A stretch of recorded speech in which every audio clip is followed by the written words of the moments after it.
All right, so in this episode, I want to start off with the introduction that the LDS scriptures have for chapter 7 of Hebrews. We're going to go through 7 through 10, chapters 7 through 10 in this episode.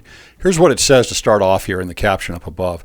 The Melchizedek Priesthood brings exaltation and administers the gospel. So first point there, again, is as I'm saying with the Melchizedek Priesthood, it is the administration of grace. It is the administration of spiritual things, and it is the administration of the gospel in terms of what the good news is, which is the higher law, as we spoke of in the previous episode. It's the higher law, and it is the charity, the grace, the sacrifice, and the love of God to us. It is spiritual things that are coming from heaven or are heavenly and eternal things. That's what the Melchizedek priesthood represents. It also says here after that, it is received with an oath and covenant. And I've said this before, but I know that there's a little bit of confusion about that. Sometimes people think that those that are receiving, and again, this is not men necessarily. We kind of tie this into just men sometimes. But when we receive the Melchizedek priesthood, it is received not with us making an oath and a covenant. The covenant is the covenir. That is us reaching to God and God reaching to us. It's us coming together. That's what at-one-ment is, atonement. The oath is from God. It's not us. It's not like we're making an additional promise or anything. It's God that makes the promise, right? So as we've gone through here, through all of the New Testament, but especially here in Hebrews, we see that when we talk about the promise or the promised land, even in the Book of Mormon, we are talking about exaltation.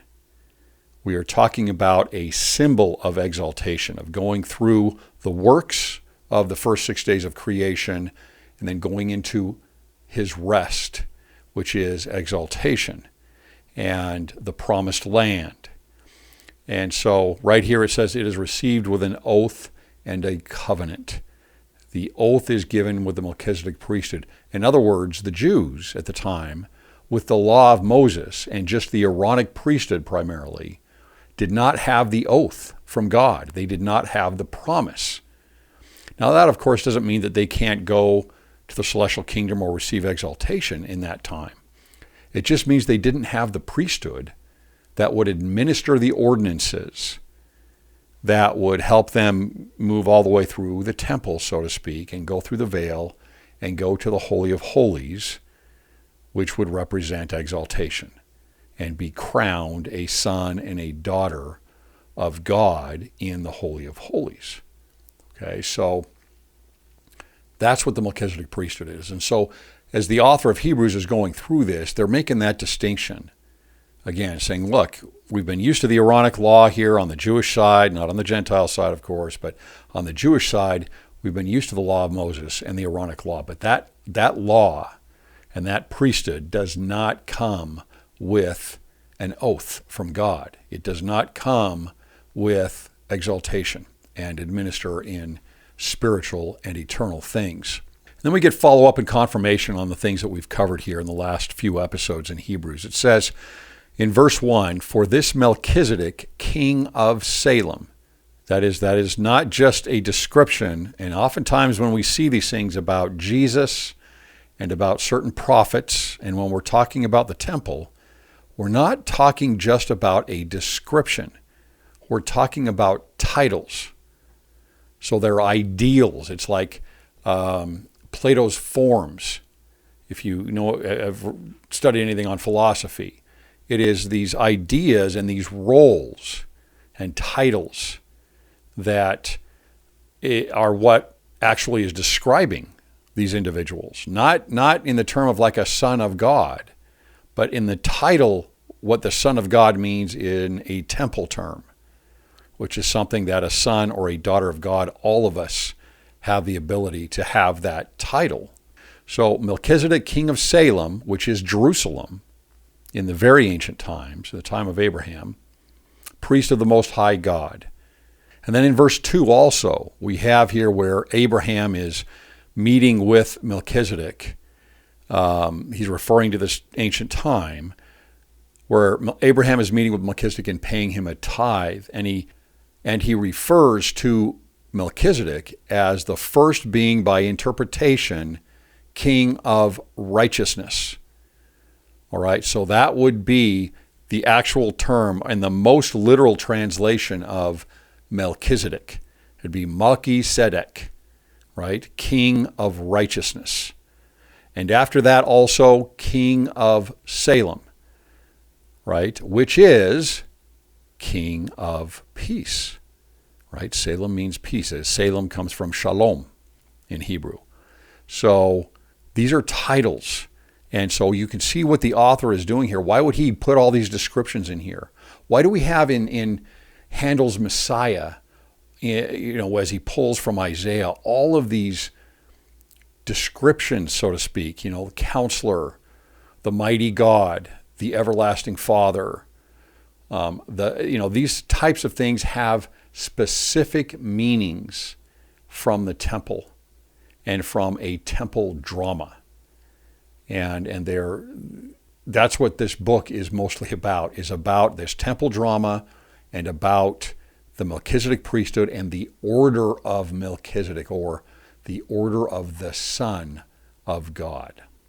So King of Peace, we can also say Prince of Peace, another title from Handel's Messiah in Isaiah.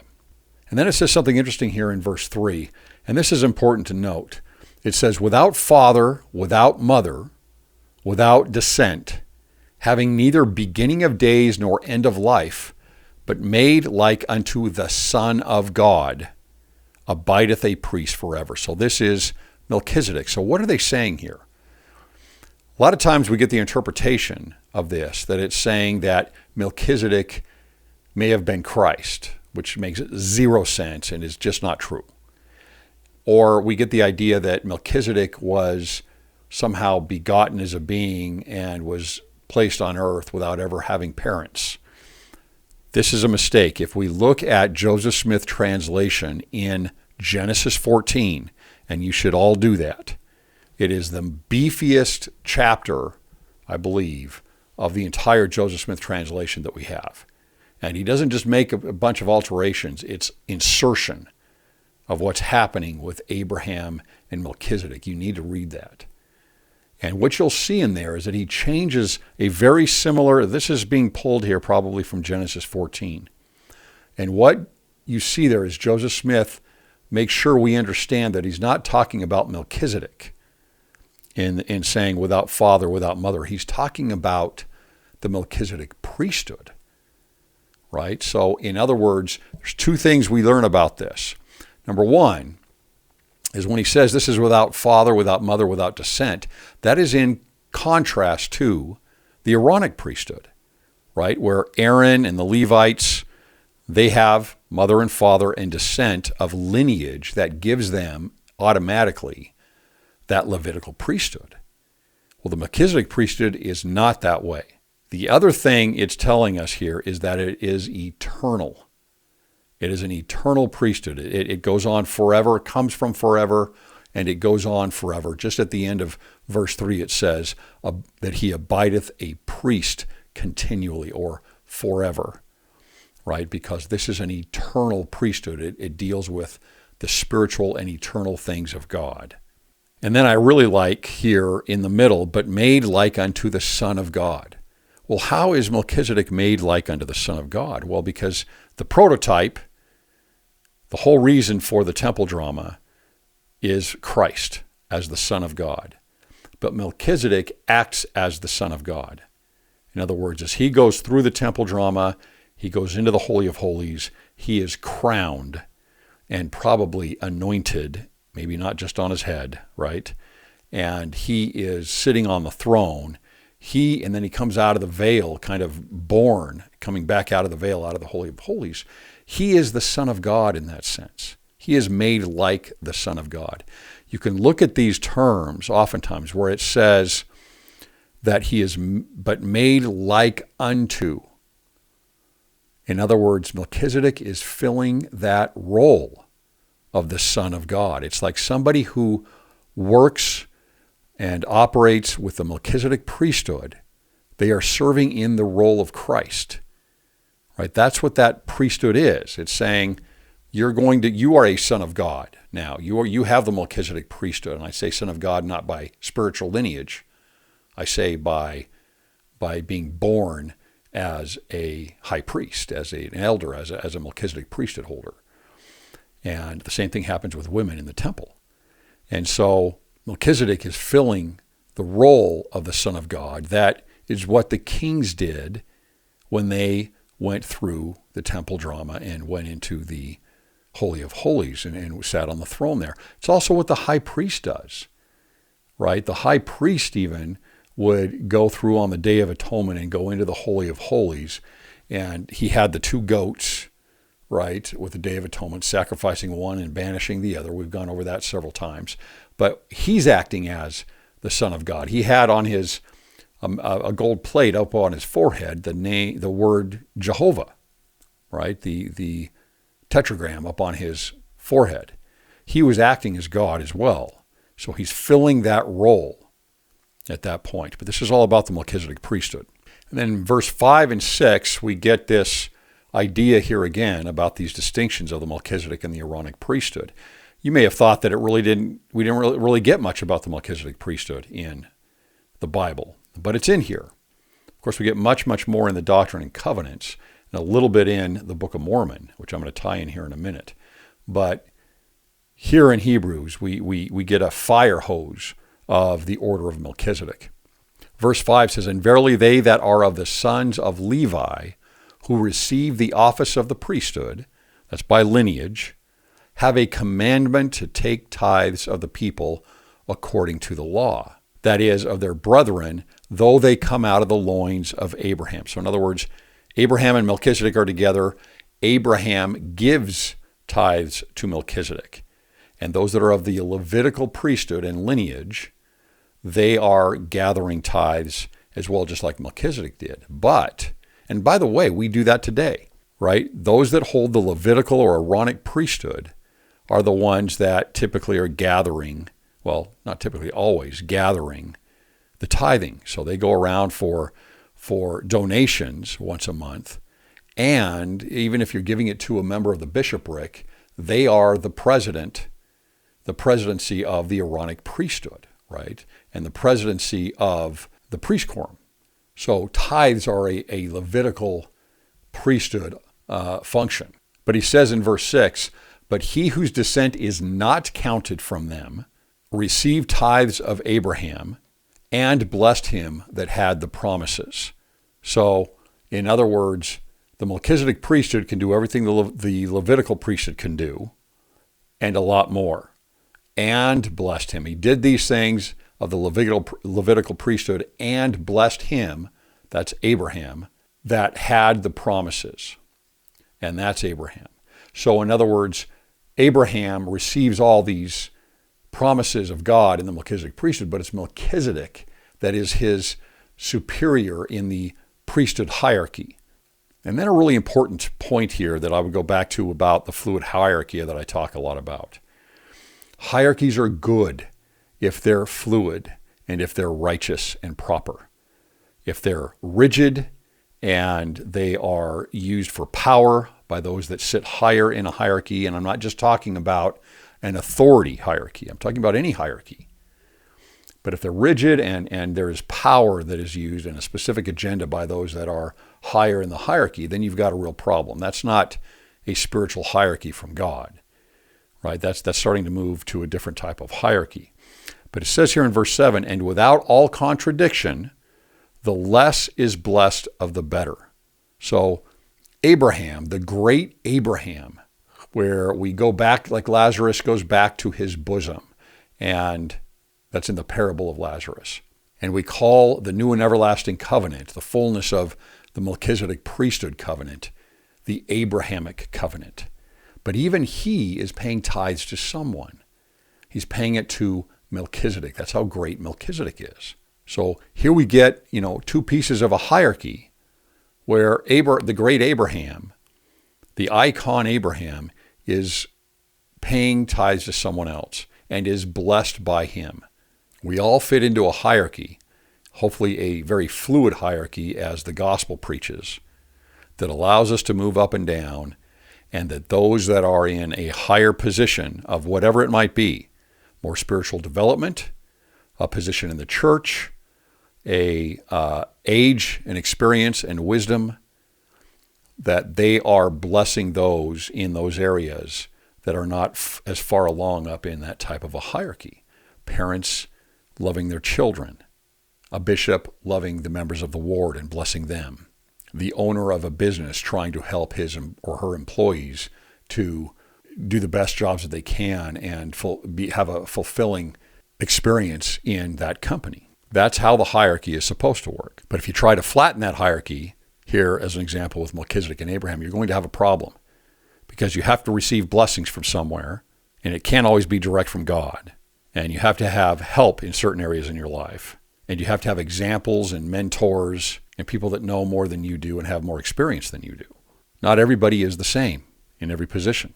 So the author here is trying to say all of this stuff that we're talking about here with the order of Melchizedek, and Christ is the head of this order of Melchizedek, right? It's the priesthood after the order of the Son, or the Son of God, being both a description of who Jesus Christ is and a type or a role or a form that we can all fit into. He's explaining that it is superior to the Levitical priesthood.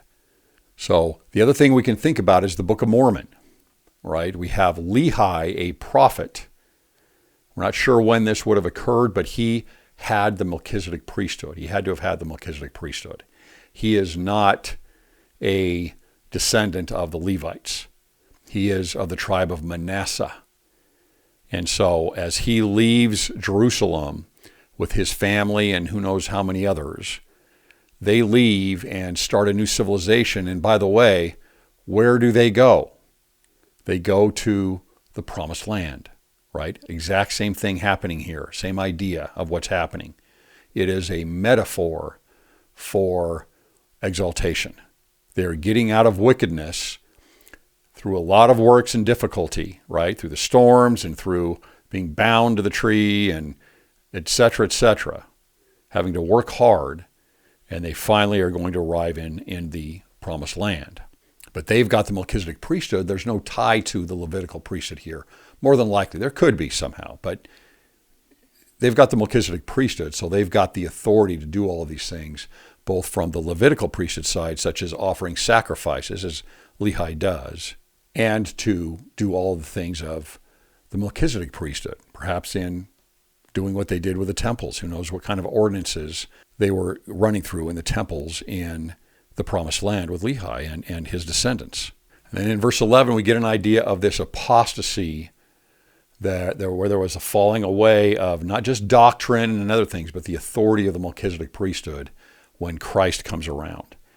It says here in verse 11, if therefore perfection, remember we've talked about trying to be made perfect. Hebrews refers to this previously. We get that in Matthew 5:48 with Christ and teleos.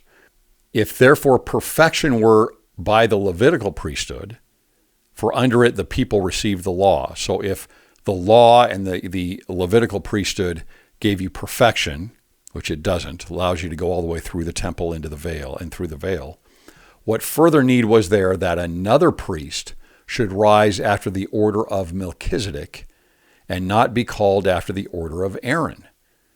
Well, of course, you have to have a restoration to have the fullness of the gospel, and Christ represents that. I've said this before also, he's not just the Redeemer. Of course, that is the critical,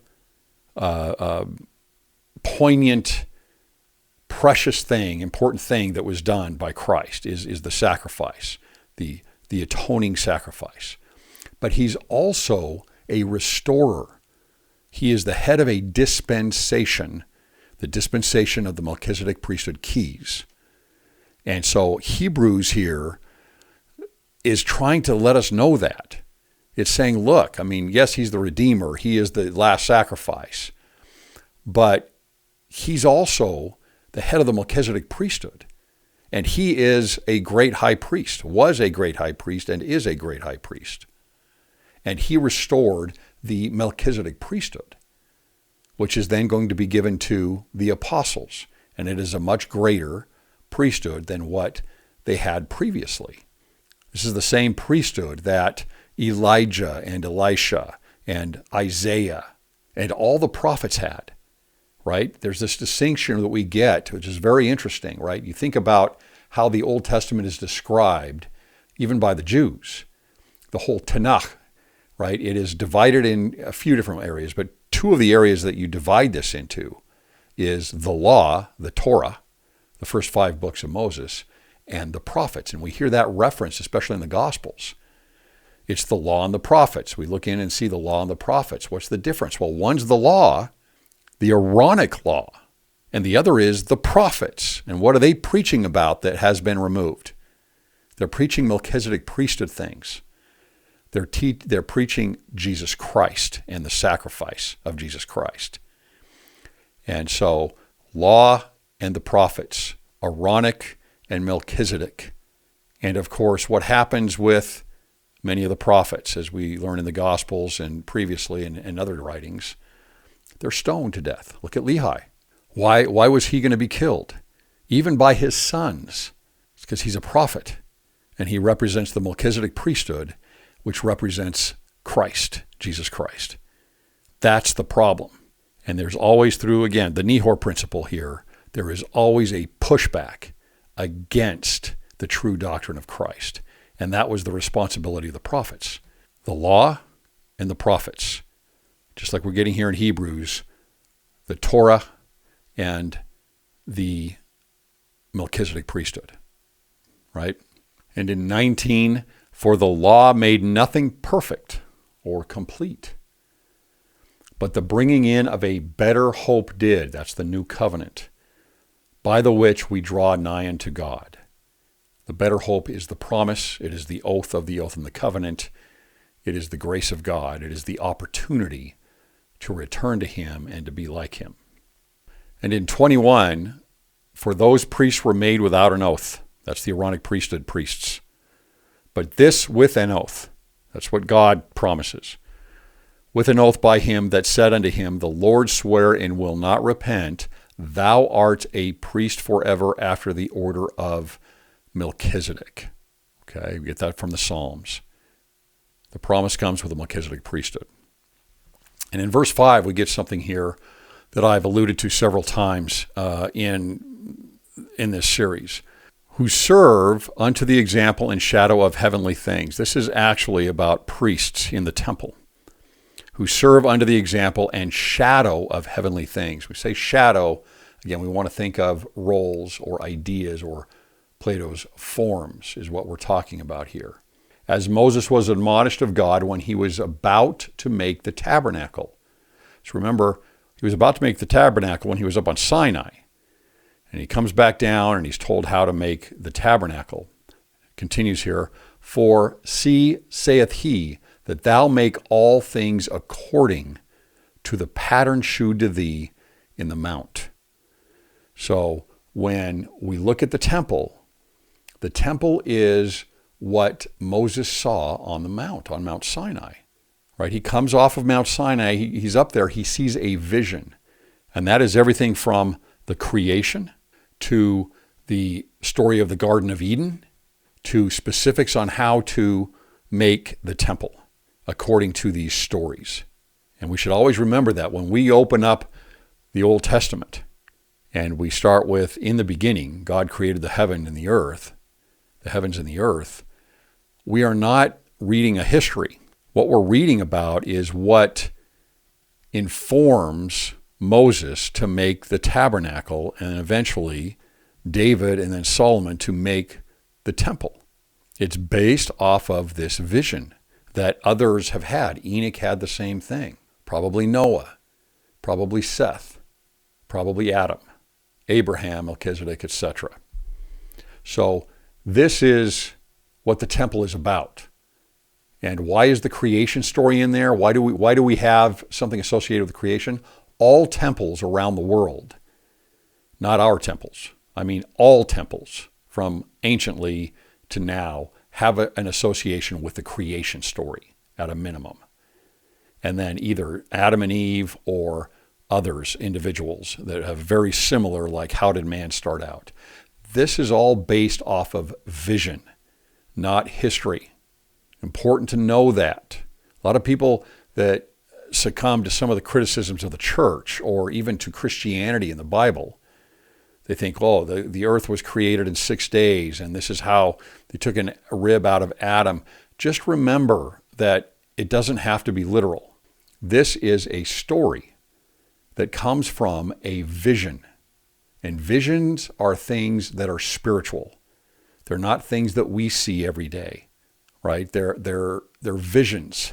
They're very spiritual and packed in with symbolism and meaning. Just like if you had a dream, it would be full of meaning. You may not know everything there, but there's meaning there, right? That your subconscious is working with. The temple comes from a vision, and it is built on the different days of the creation and his rest and the story of Adam and Eve. And then in verse 8, we get this: for finding fault with them, this is those anciently, he saith, behold, the days come, saith the Lord, when I will make a new covenant. He's referring back to, this is something, for example, that we find in the time of Lehi from Jeremiah, where Jeremiah says he's going to make a new covenant. And what is the covenant about? The new covenant is the Melchizedek Priesthood and the fullness of the gospel. It's the covenant with the oath of exaltation that did not exist for everybody in the time of Jeremiah or the prophets. So he says, I will make a new covenant with the house of Israel and with the house of Judah, which is what's happening right now. Right? Most of the members of the church starting off were from Judah, which would be the tribe of Judah and the tribe of Benjamin and some of the Levites, primarily. And he says, it's not according to the covenant that I made with their fathers in the day when I took them by the hand to lead them out of the land of Egypt.